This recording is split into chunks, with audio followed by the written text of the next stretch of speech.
I'm really interested in the subject of men and compassion. That's really interesting. Well, and what I'm thinking is I'd like to hear some about the Fons Vitae AL-GHAZALI Children's Project. Those are the kind of the two areas, and however it unfolds. So, okay. All right, just let her rip. Let her rip. Hello, world. It's me, Dennis, and we are in search of the new compassionate male. I am the producer, and I'm here with the founder, Clay Boykin. Clay, take it away. Hi, Dennis. We have as our guest today Gray Henry, and she's the founder of the Interfaith publishing house Fons Vitae and co-founder of the Islamic Text Society. Gray's life work is with Fons Vitae AL-GHAZALI Children's Project. It's a far-reaching and compassionate effort that's changing lives all over the world. Gray, welcome to In Search of the New Compassionate Male. Well, I'm delighted to be here, and I have a lot to say on that subject. I would love to hear what you have, because one of the reasons when Clay started this project, he deliberately said, we're in search of, rather than that we've made it there and now we're asking everyone else to get there, because this compassion and masculinity and maleness and is such a rich and important subject. Well, I'll tell a little bit about my background, which will help explain the way I come at what we're talking about. Is that I majored in world religion, specializing in Hinduism under Joseph Campbell. He was my don at Sarah Lawrence. Mm-hmm. And I'm a big believer in the truth clothed in different clothing according to its time and era. But there are no two truths. They just are beautifully clothed by many different societies in different ways, and different revelations and different traditions. And so I sort of woke up to being interested in ultimate reality through the Vedanta, because it provided a metaphysical underpinning for everything. And I didn't find that growing up as an Anglican, as an Episcopalian. I see, having published a wonderful book on the Kabbalah, that you have the Zephyrothic tree underlying with the divine principles. You have this in the Eastern Church, the essence and the divine energies. In Islam, you have Allah and the 99 names.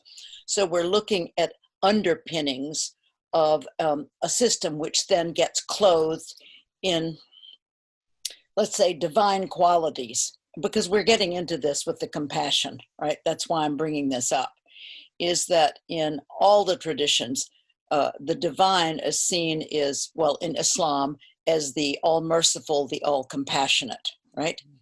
And what we are all seeking, no matter what tradition you're in, is finally you want your creator to have mercy on you, because we are all miserable sinners in some way. I love the Jesus prayer of the Eastern Church. I love the prayer of the heart. But there were many people who are happy to say, Lord Jesus Christ, have mercy upon me, but not add most miserable sinner. But I mean, in a certain sense, our very separate natures make us not sinners, but separate. I remember the great Sayyid Nasser was asked, what is evil? And he said, it's distance from the source. Mm-hmm. And I think that really says it best, because the all merciful, all divine isn't dualistic. It's infinitely good. There isn't an opposite within it. But as we get distant from the spiritual center of ourselves, or if we get distant, the more distant you are from the time when a revelation comes, over time, it gets tainted and misunderstood. So the further you are from the source, or from the ideal true man in whatever faith tradition it is, that's what evil is, you see. So then I'm just trying to get to this compassionate man thing. But I would say man is really, we're talking about true man. Let's go back to the essential essence in any one of us here together. And it's not male or female, but that divine essence, whether it's called Buddha nature, Christ nature, Adama, Fitra, the big self, that natural awakened primordial essence, which is our true nature, right, is compassionate, because it partakes of that essence. And the thing we want most from anyone or from God is his mercy and his compassion. Yeah. But it's funny in life, people can tell you, don't be so lazy, be more generous. Those are sometimes hard to do, right? But someone can say, be merciful, be compassionate, and you can do it. You can smile to the person, who's doing your checkout at the grocery. It's easiest to be the most real, Yeah. And that's the thing that we are attempting to regain in ourselves. It's not regain, just we don't have to become compassionate. That's who we are. And therefore, if we just quit doing all the junk around, I'm taking a very interesting course right now. I'm taking 3 meditation courses at the moment. And one is basically coming out of Tibet House, and it's 100 hours of work online and an oral exam and all the rest. The people are becoming meditation teachers, which I would not like to be, but we all have a circle of friends like you. We're together, and these are the sort of unsuspecting civilians in our life. Like my exercise teacher, right, who's in a rabbit hole. So the reason I took the course, I'm taking the course to be a teacher, is simply because I am a teacher. I've taught for years. I've taught world religions in Egypt, in England, at Cambridge, high schools, college. So I'm used to teaching it and publishing it. World spirituality is what Fons Vitae is about. But the reason is that if you have to teach something, you have to understand it. You have to be it. Not know about it, but you have to actually be it. And this has been an incredible journey for me, this project that I'm doing right now, because I don't have time to do it.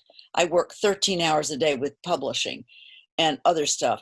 But suddenly this thing has come, and you have to watch yourself. Why am I following through on this? I've hundreds of projects, hundreds of books, doctoral thesis unfinished. Why have I signed up for something like this with a bunch of groupies, yoga teachers who are doing this, and I figured it out yesterday. I'm actually reading the teacher's book, and it's called Awakening from the Daydreams, or something like that, Awakening from Daydreaming. And he's basing the entire thing on a Tibetan painting. It's the Wheel of Life, which I've seen and filmed in the Asia Museum in San Francisco because I was so taken by it. But like all Tibetan stuff, I didn't get it. I mean, I've been to Tibet with Bob Thurman. I ran the Year of Tibet for Kentucky. I brought the Dalai Lama here. I've stayed at his brother's house in Dharamsala. But like Tibetan stuff, like those deities with the teeth, I don't like it. I don't like the chains of skulls because I guess I never bothered to figure it out. So here is this course based on this circle, the Wheel of Life, with a horrible toothy thing at the top with claws around the edges. And that is death of everything in the phenomenal world. It's the impermanence of it all.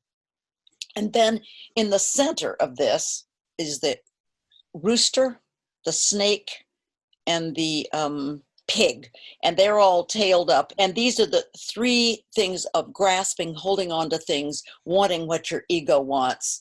And then the next level of keeping away everything you don't like, right? And lastly, just the indifference, that we have, let's say, for the situation of racism in our town, right? And so then it goes out from this circle to 2 half circles. One is what takes you up and what takes you down. And then it goes into 6 realms. And they have horrible names like the ghost realm or the ghost realm, but the God realm and the hell realm. And I'm thinking, what am I going to do with this stuff? So I started looking at these different realms. And what this is a picture of what the Buddha stood in his moment of enlightenment, of what is going on in our endless daydreaming, the different worlds we're going in and out of. And so because one of the tests on the final exam is what's going on with the 6 realms and what use are they? So I'm like a typical person doing my homework, writing it all out perfectly. And suddenly I started reading what each realm was talking about. And I started applying it to my own life, right? At the very beginning, what's the point of studying meditation or any spiritual tradition if you are not going to take stock of your own self, if you see what I mean? If it's all going to be just more talk, right? So I started looking at the different things, and I realized the reason I've been driven to do this course was when you get to you can't actually expect to go for being the compassionate self, right? Which is presence. It's no longer in it. It's no longer in all the egoic trips at every level. You're finally there, the awakened self that you always were, right? Or are, right? And suddenly I saw, it said, if you have something going in your mind, there's somebody that really annoys you, you know, that, for example, you're maybe passive aggressive with them or vice versa. You've got to have someone in your life that you have a negative thing for, right? By the way, there is no way for you to realize the self of compassion if you even have that going at all. Meaning I started making lists in each of the realms of things I need to actively and consciously eliminate. And I'll tell you a beautiful story that goes back to this point. In 1989, His Holiness came to the Harvard Medical School. And I don't know at what point he said, and this in 89 was before he was going around Europe, Tibet, entourages, guards, you know, he was available, you know. And he said, oh, we're here at the medical school, disease. Let's look at disease. It's dis-ease. He said, now I'm not talking about a baby born with cancer, but for most of us, the stress is what makes us ill. And he said, and I don't mean the stress that you've lost your job, that your wife leaves you, all the stresses we have. He said, the real stress. And it makes me cry to even say what he said, you know, and I feel it now. I'm experiencing. And he said, that stress that we are not aligned with our theomorphic essence, with that vertical plumb line that goes through each of us. And we all know we're not, even if you're thinking a negative thought, you're not there. If you're not completely generous with your cookies, right?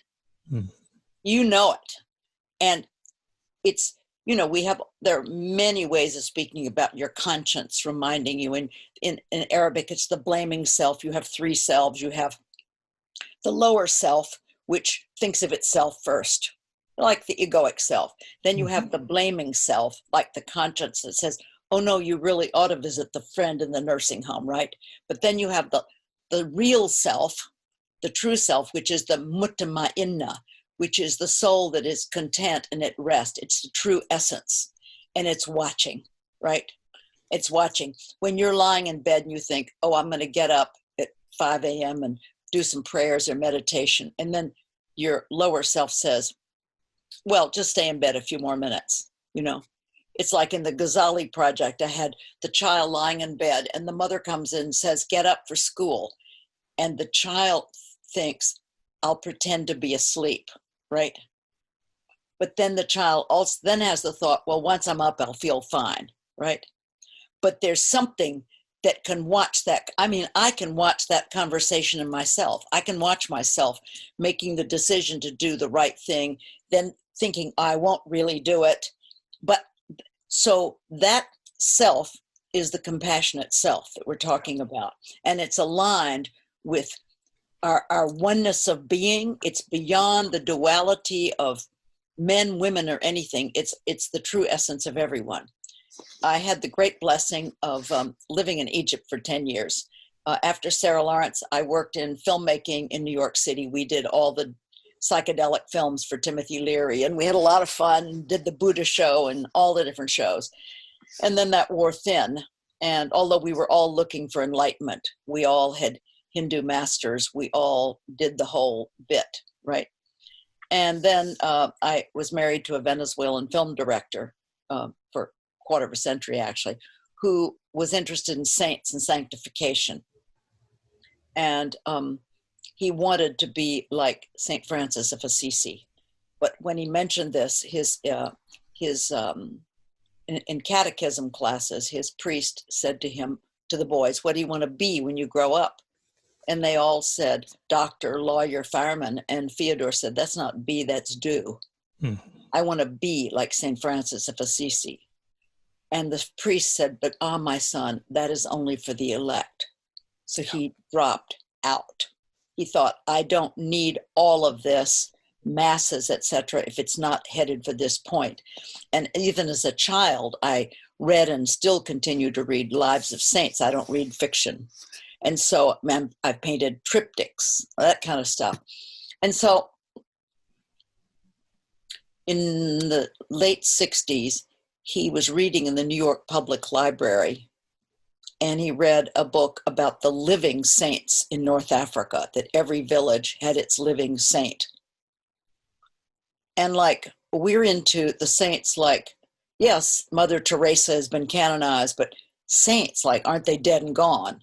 There might be a lady who takes care of cats downtown. She may be a saint, but it's not the same thing where there's the known elder in the town where you go and sit if you have the aptitude for the full spiritual trip. And of course, in the Islamic world, if you want to do the full thing in the Christian world, Buddhist, maybe you become a Buddhist monk or nun, right? You don't have to, but I mean, that seems to be a way of help, of a great support system. But in the Islamic world, there is no celibacy. You are expected to marry if you can, right? And expected to go for the whole emptiness, realizing the pure self with day-to-day life and commerce and life in it, but not of it. So anyway, he decided he wanted to sail across on a freighter to Morocco to check out the saints. And I was really interested in that too, but that's the whole point. That's the point we're talking about. I mean, if you think about it, I've often, when I teach high school, I say, picture an ocean like this, right? And we can say that's a symbol for God, for ultimate reality. It's infinitely perfect, eternal, infinite. But that ocean throws up little droplets, like a little spray. And you could be Clay as a droplet, and Dennis as a droplet, and Gray as a droplet. And for momentary, we are separate. And we're up here in the sky. Think how many droplets we know who say there is no ocean, right? Even though we come from it and we're going back into it. When a person dies in the Islamic world, they simply say, Inna lillahi wa inna ilayhi raji'un. Surely we belong to God, and surely the return is unto him. That's what you say when a person dies. So here's a droplet, any one of us, and we've got an outer shell, a separative shell. Now, our essence is water. We've come from the ocean, but we identify with the packaging. We identify with our narrative. We star in the movie, and therefore we suffer. And that outer thing is temporary. It is not infinitely good. It is certainly finite, blah, blah, blah, right? But our lives are focused outwardly on this shell that is destined to die, It's like if you were going to move to France for the rest of your life, would you turn around and study Kentucky? You wouldn't. But anyway, so the saintly person is the person who starts saying, I am this, tat vam asi, I am identifying with their water essence to the point that all the way up to the edge of the little round ball, they have realized this is who I am. And there's no ego left. It's still encapsulated in the life finiteness, but there is no death for that person because they have finally entered into the pure, ultimate, compassionate self, right? And that would be the quality of it, right? It in itself is probably beyond qualification, but in terms of what we can understand, there's a wonderful scholar called William Chittick in New York and out in Long Island, Stony Brook. He is the best scholar of Ibn Arabi and Rumi alive. And he wrote an essay for one of the books we publish. We publish Sufi texts and we publish inner spiritual texts of all the world's traditions. And in this, he pointed out that if you look out in nature, you see an oak tree. What qualities? Now, in the Eastern Orthodox, they speak of the essence and the energies, the qualities, right? And in the Far East, the 1,001 things, or the 10,001 things. In Arabic, 99. None of those are exactly those numbers, but that's referring to something. So he said, when you look out and see a tree, it has verticality, strength, power, the all-powerful, right? A tree has branches and it's protective. Birds nest in there. It's protective, right? If you look at a daisy, it doesn't have those qualities. It has, sweetness, delicacy. And different things in nature, animals, everything, are different proportions and different combinations of divine qualities.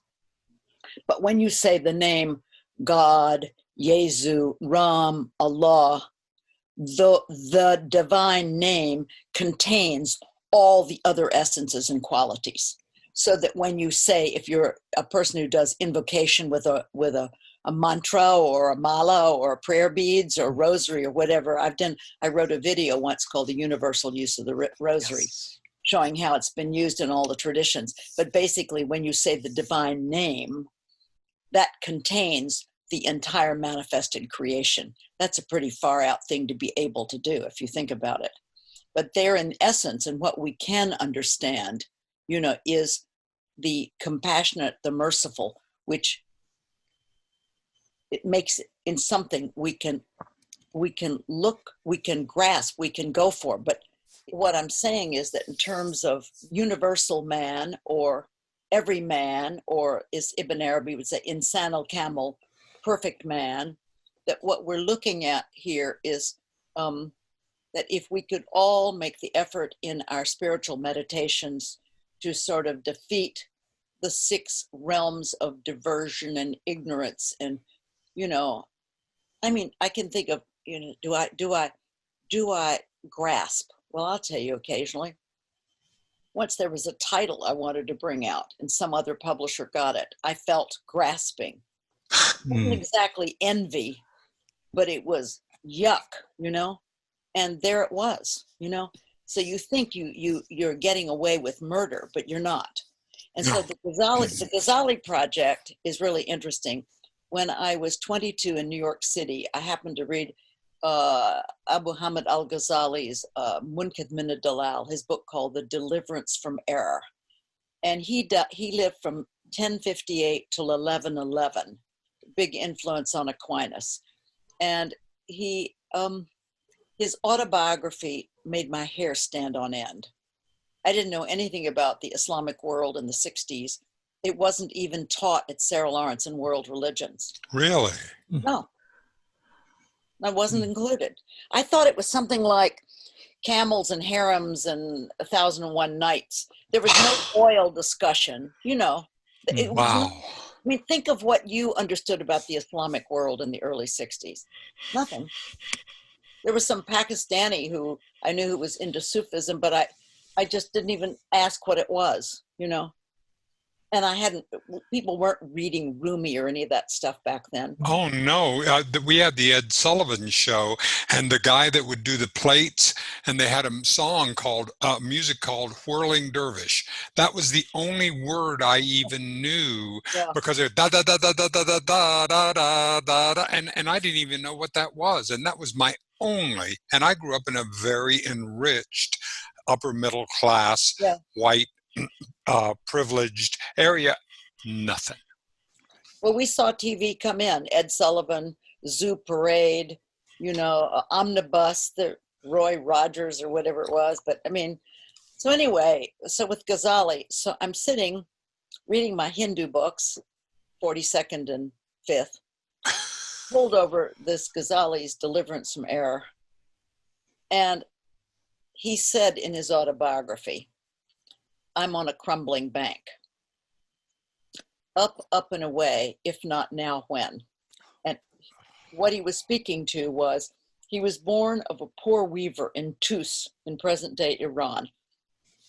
And his father died, but left money for him and his brother to be educated. And they had a very good teacher, AL-GHAZALI. And ultimately, Ghazali was so smart and so gifted that he became the smartest man in the entire Islamic world. He knew it all. He knew everything. And when he was teaching at the Nizamiya in Baghdad, I mean, there was no one who could approach him with any argument, anything, because he had perfected all the languages. There's a time where you could actually know everything that could be known, believe it or not.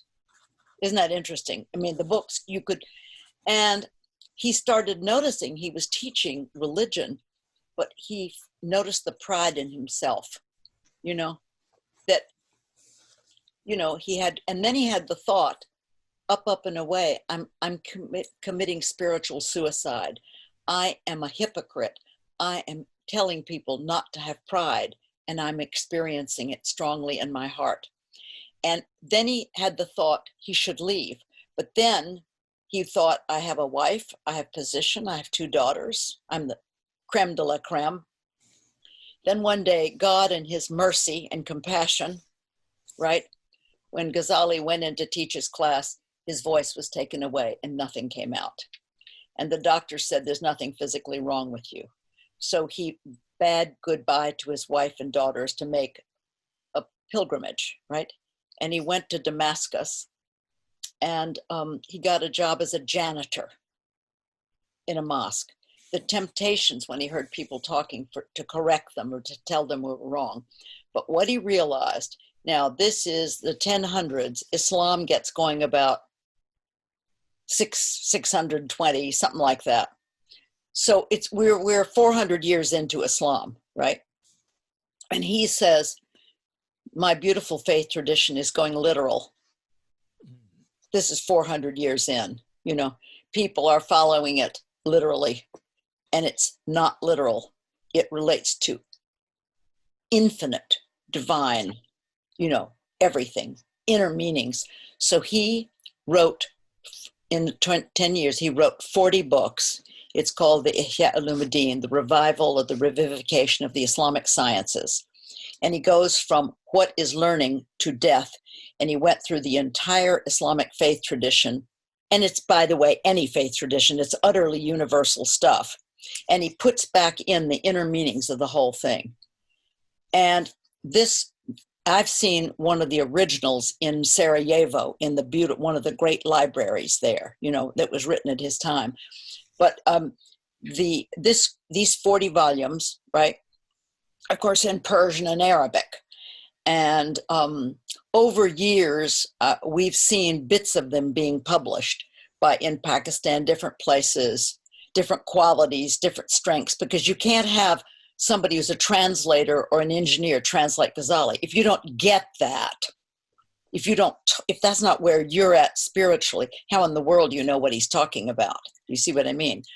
So when we had 10 years in Egypt, we drove from Tangiers to Cairo. It took 8 or 9 months driving across the desert. And my daughter was delivered in Libya by Bedouins with tattoos. It still had a king. My grandfather had been in Egypt from 1925 to 52. He was a judge at Oxford, and he was one of the 2 American judges in the mixed courts of Egypt. They had Farouk and Fuad had, of course, all the Western countries were trying to grab a part of the Suez Canal. Of course, we were all out there grabbing other people's stuff as usual. Ah, yes, the bloody colonial. Yeah, and we should be so ashamed.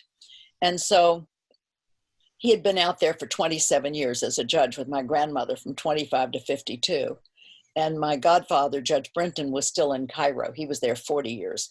So we were going out to seek saints, right? And found them, right? There are. It's not, you can't read about this stuff if you don't sit in front of someone who's gone, who's utterly present. You don't know what you're looking for. It's an amazing thing how important it is. You can read a million books of all the great stuff, and we've all read it, and I've published tons of it, but it takes actually the presence to say, that's what I want exactly. It's conveyed as presence, not as vocabulary. Anyway, besides all that, so well, we were out in Egypt for 10 years, and then we thought, oh my God, Theodore worked doing films, and we went around the entire Islamic world with our children, visited the Muslims in Taipei and Kyoto, Indonesia. We started thinking, God, what an incredible civilization that we've never known anything about. Even when I majored in art history and world religions, but everything is vertical. It's all Eurocentric. Mm-hmm. The caves of Lascaux, forget the caves were going on in China and Argentina at the same time in the Paleolithic period. We know nothing, right? So the way everything was taught was Euro up, and maybe there was something going on in India. I think they're doing better with that today, in China, but we didn't know anything. So therefore we had no knowledge of this part of the world, literally. It amazes me, Yeah. when we think of the richness that came from Persia. Yeah. Persia was this extraordinary civil, and now we look at Iran and we look at I feel like we're walling ourselves off from such richness if we would just be able to have a change in mindset. I've been there 3 times. It's fabulous. The people are fabulous. They're really suffering under all of this. The most beautiful buildings in the world, it's amazing, right? And to think that we're like threatening, and the whole thing with the nuclear thing. I mean, I can't even think about it. So ghastly. This is Persia. This is Persia, for goodness sakes. This is Hafiz and Rumi and so many things. I know, terrible. You bring an excellent point, because in our search, I have this sense, I'm getting this sense that all of this downward pressure that's happening, that to your point, our essence is compassion. I express it saying our essence is love, but I have trouble getting my arms around that idea of love. But compassion is love in action. Like you were talking about, it's action. I can do that. And what I am feeling is that this downward pressure is getting to a place where this compassion is pushing up. Yeah, I think so. And it's just about to pop in a good way. We can't take it any longer, That's right. Oh, beautiful. That's right. Richard Rohr. Do you know Richard Rohr? Oh gosh, yes. I follow Richard. Mm-hmm. I love Richard Rohr, and I really do. I attended one, because I'm very involved with Thomas Merton. I got back to Louisville from 10 years in Egypt and 12 in England, and got back here so my parents could die in the home they built. I'm sitting in my father's chair, as a matter of fact. Oh, and, wonderful. He built this house when I was in the 2nd grade. And so I came back so that they could die in the home that they built, and taught. And then I got mixed up with the Thomas Merton Center, creating that at Bellarmine. I didn't know anything about Merton, but I soon did, and have done a lot with Gethsemane. But I have a series called the Fons Vitae Thomas Merton series. It all began when somebody lent me all of his Sunday talks were recorded, where he talked to the novices for half an hour. He never talked about Buddhism, but the last 2 years of his life, he talked about Islam and Sufism. And I were listening to these tapes when I was teaching at a university called Setter in Danville. It was a long drive. So I listened to Merton talking, and he's an Aquarian like me. And many times I thought he was like over the top, or he was so funny, I stopped and laughed, or he was so right, I stopped the car and went over the steering wheel and wept. And I fell for him. I mean, I know him and I love him. And then I was up at a congress at Notre Dame with a man, the son of someone. There was a man called Louis Massignon, an incredible Catholic, who got his faith back from working in Algeria with the Muslims. He had gone agnostic or atheist or something. And he was so Christian at the end that one day his wife came and said to me, he was very elegant, Massignon. She said, "Where is your good suit?" He said, "Well, I gave it. Someone came to the door." And she said, "But it was your best suit." Now listen to what he said. He said, "But we give our best." Wow. Right? He did it. He made it. Massignon's son was up at Notre Dame and there was some conference on something. And I mentioned to friends Sidney Griffiths and others about the Merton tapes. They said, "Well, why don't you do a book called Merton and Sufism, The Untold Story?" So it went from that to Merton and Judaism, Buddhism, Taoism, Protestantism. We've done them all. Confucianism is coming out right now. We did the indigenous wisdom last year, and then Hinduism, we're going to end with Hinduism. When I read that Life of Ghazali when I was 22, that he went through with it. He realized, like we, all of us, the three of us, and everybody, all of us, we are all on a crumbling bank. And if we do not get into this point and be that compassionate, up, and away, we've lost it. We blew it. We blew the human state. We literally have blown the human state. And we're all getting older. And, you know, I think I thought if I just published enough books about spirituality, I'd finally be spiritual. Not true. We were talking about the pushing down of compassion and how it's bursting forth because it has to. It has to, yes. We've hit the breaking point, the tipping point, you know. And I think the COVID has made us more aware of others, the suffering of airplane people, the people in India. Mm-hmm. I mean, it's really brought us to a universal suffering, and the racism thing all happening at the same time. I mean, look at Kentucky with Breonna Taylor and the whole business. Yes. I mean, and we can't get away from it anymore, you know. I think are you seeing one of the things that we're seeing, because so many of the people who listen to this In Search of the New Compassionate Male identify as women, because we're really seeing the rise of women and the women, and but this is so important to us because we realize that we have to, because we as white males, when I was growing up, there were only men in the room. There were only men at the boardrooms. There were only men. We are still way overrepresented, and it's really important to us to bring more of the divine feminine, both in ourselves and into everyone where we are. Yeah, you know, even when you see, you know, my husband and I are watching a 450 episode Turkish series on Netflix. You know, it took a friend of mine 2 years to see it. My daughter and her husband, because of the COVID, finished it in 3 months. But it takes place in the 1200s outside of Erzurum and Aleppo. And it's the yurt culture, right? And the women are making all the incredible rugs. And the men, well, they're luckily it's just bow and arrows, right? And swords, and Ibn Arabi comes on the scene, and it's a sort of it's the son of the hero, who is Ertugrul, will become the founder of the Ottoman Empire. So we're interested in the history part, but the men are all happy to go out with swords and defend, and the women are doing the rugs, and that seems to, you know, my husband's very excited about those parts. He falls asleep when it's just the calm, but he likes the battles.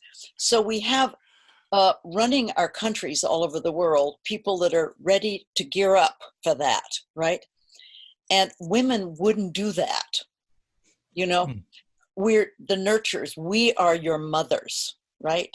Yeah. Can you imagine us and, you know, wanting to rush into, I went to Central Asia some years ago. I have a yurt in my backyard, a beautiful yurt with an entire interior from Kyrgyzstan. And when we were in Kyrgyzstan, there was a statue in the central plaza of the queen, the Kyrgyz queen, with her felt cap or crown, right? And it's usually men on those horses, you know, King Louis, you know, you don't see women on horses in the central of squares, right? So the queen is on everything, right? Her image is on curtains and on dishes. So you finally have to say, well, like, what's going on with the queen, right? It's not just the queen. There's more to it. All right. When, Russia came into Central Asia and took it over, and the Muslims had to go underground and hide. They couldn't have a religion, and many terrible things happened.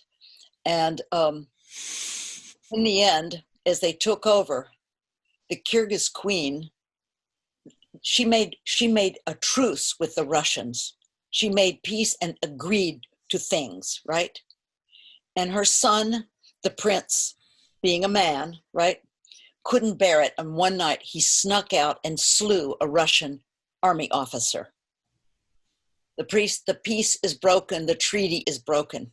Mm. Now, she built a dice, mm-hmm. And all her people and the Russians stood around, the Russian officers, the Russian people. And she had a gallows, and she stood there with her son. And she said to her son, and everyone listened, "My dear," it makes me cry, "my dear son, you did what you did for our people, and I now do what I must do for our people to preserve the peace." And she strung him up. Look at that. God.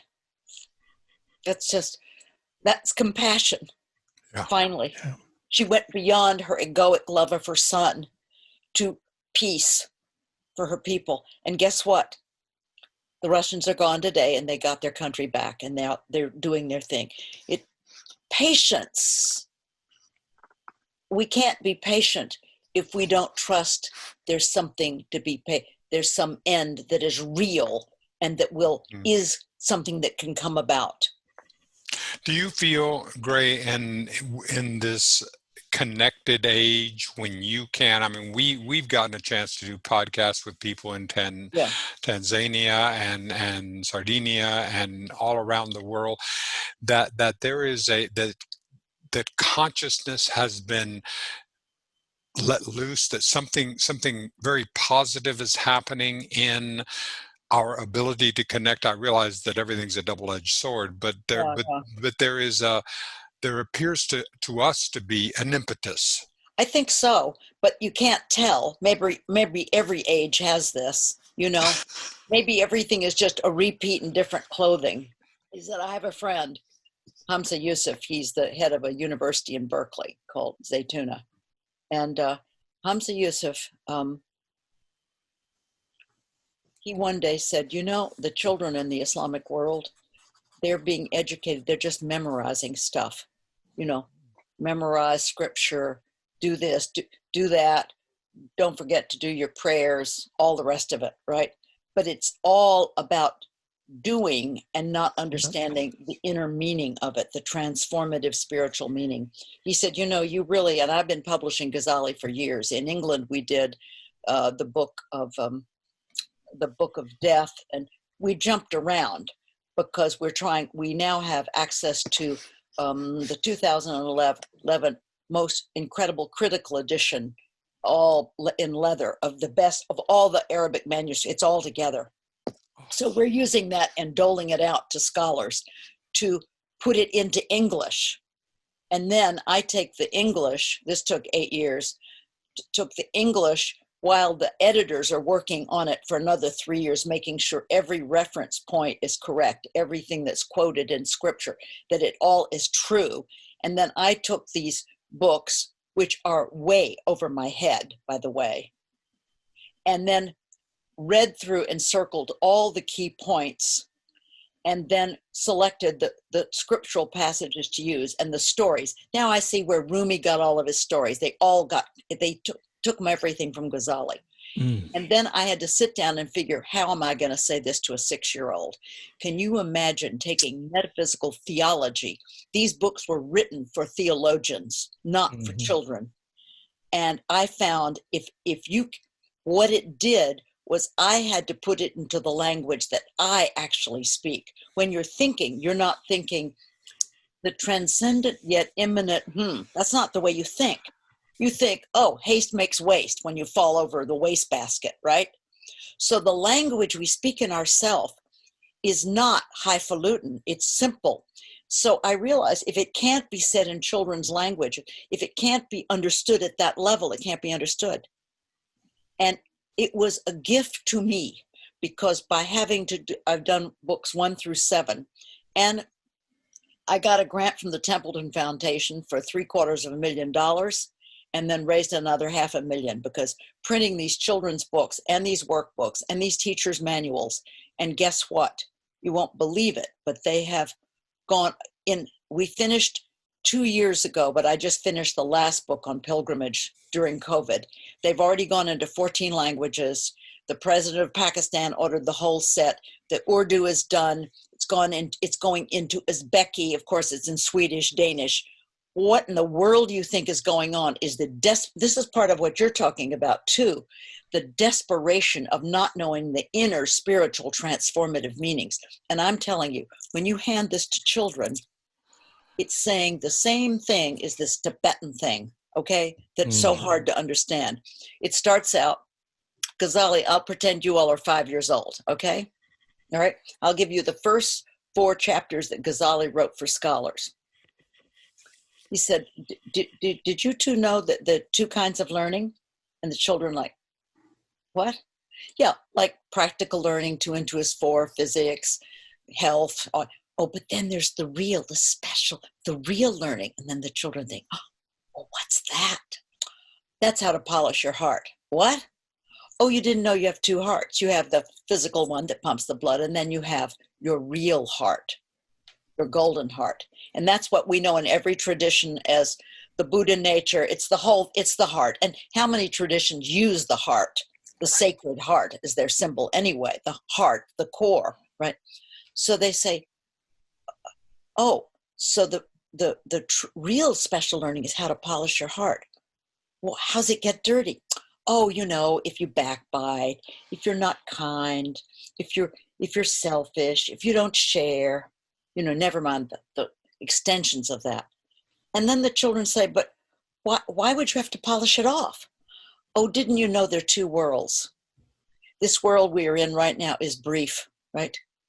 And it has many trials and difficulties, but they're there to use to polish your heart with.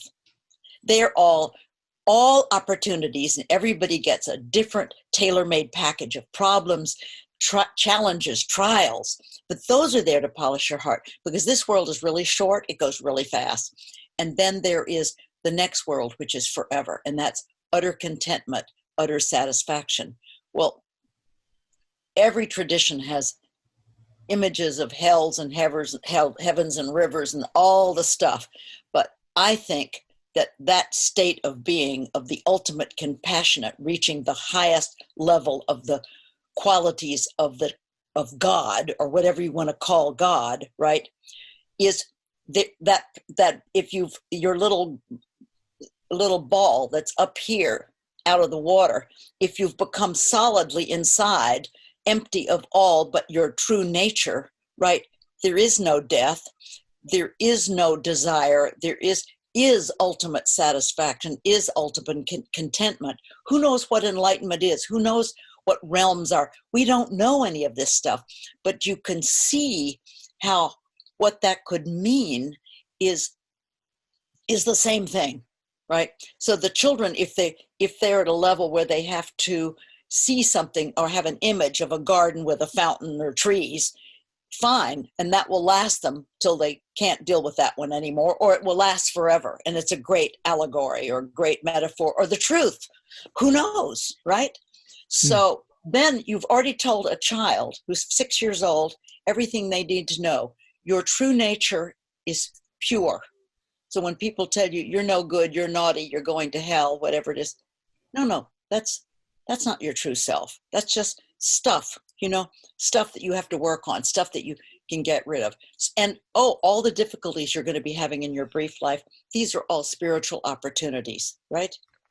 It's like unreal. When Ghazali goes into the level and nature of arguing, oh my God, what it is, if you can, because he gives 10 things you absolutely cannot do, ever. And backbiting, gossiping. Look at the world. look at what people talk about. Can you believe it? And in the Quran, and I didn't know whether to put this image in the children's book, God likens backbiting to eating the dead flesh of the person you're speaking about. And I thought I've never read the Quran in total, but I thought that has got to be the worst image I've ever, and maybe hell images are worse. And I thought, can I put this in a children's book? And I thought, I'm going to do it. So I put it in. And that afternoon, I rewrote the section on backbiting 22 times. And then I was going out to see some lady friends. We were having dinner at a restaurant, and they were all talking about a friend of mine's father. It was horrible, right? And I decided to tell a really funny story about how horrible this was. When I got in the car to drive home, I felt queasy, and I ran into the house and I threw up because I got through it. We are so veiled as to all the deadly sins. We are just getting away with murder. We don't even look at it. We don't observe it. We're not doing anything about it. We're edging off into stealing a pencil here and there. I mean, this stuff is real. And so then I couldn't do it anymore. It stopped. It's over. Because Ghazali takes you all the way to the core of these deadly sins. And we need to do that. And I have a Christian friend, she's Eastern Orthodox, and she did the illustrations for the Book of Prayer, one of the books. And she said, as she was reading it, she said, oh my God, why weren't we taught this in Sunday school? We don't know how, we not looking at this stuff. And I can remember my mother saying, dear, if you don't have something good to say about someone, don't say anything at all. She should have said that 10 times a day. It's so dangerous. Mm-hmm. And we live in a world of slander. You mentioned mother. I wanted to ask you, so the children are being taught with this. Yes. Okay, yeah. the children. How are the parents handling this? They are learning it too. Wonderful. Yeah, like I'm teaching at 5:30 today in a half an hour.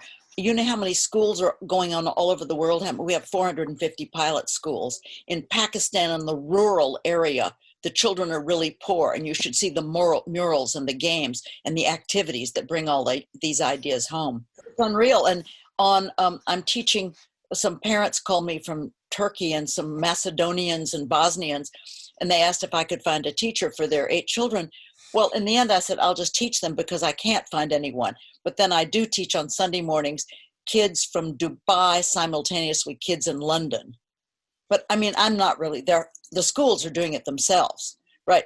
But every so often it's interesting to get on and see how little tiny children get it. Sometimes the 5-year-olds get it better than the teenagers because it's universal. One of the things that's really interesting is Ghazali says, if you have a good thought, right, act on it right away because the whisperings come right in. Like, and I mean, I can remember once I had a thought to call this scholar I knew in England every day, and he was old and not well. And I would think, oh, it's 5 hours ahead. I'll do it tomorrow. And then the thought, call him, Gay Eaton. And I think, well, I'll do it tomorrow. The third day when the thought came and I called, he had just died. We're all connected up. It's, you know, those thoughts when you have a good thought, call up the grandmother. You need to, because that's not coming from you. Ghazali says the thoughts are angelic, the good thoughts. So what a game we do with children is one child stands and gives a good thought and the other one pretends to be the whisperer. Oh, go and watch TV instead, right? And then they play this game, but then you get them to give their own thought and their own thought that tells them not to do it. And then what happened is, after I did this with kids for a while, when I have a good thought, like stop at the nursing home as I'm driving by, it has a kind of a day-glow yellow circle around it, like good thought. Because normally they're all mushed into the other thoughts. Did I pick up the dry cleaning? I'll get lettuce right now for dinner. And all of these thoughts. So the good thought comes and you feel it because the real awareness, the real self saw it. So true. But we just let it fade. But with that good thought thing, now it's like outline, and I'm afraid not to do the good thought immediately.